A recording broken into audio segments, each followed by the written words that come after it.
Joseph Antoine Ferdinand Plateau was a Belgian physicist whose research on visual perception laid the foundations of film, television and animated gifs.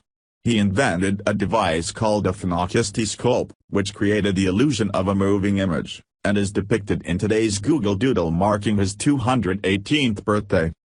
Having lost both his parents by the age of 14, Plateau was moved to a village near Waterloo just before battle broke out in 1815. He and his siblings fled into the forest, and he later wrote about how he hunted butterflies there.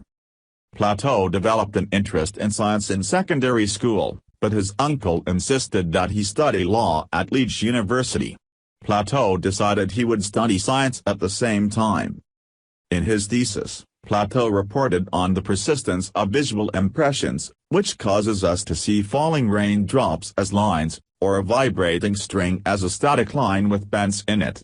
He described how a rotating disc with slits around the edge appears motionless if you look through the slits at the disc's reflection in a mirror.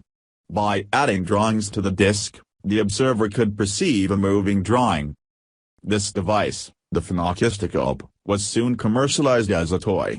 Another version of it featured a cylindrical drum instead of a disc.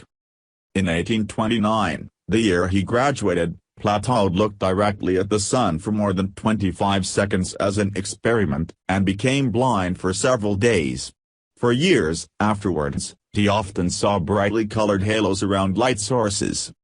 In 1841, he began suffering from the symptoms of a disease which would lead to his total blindness within 2 years.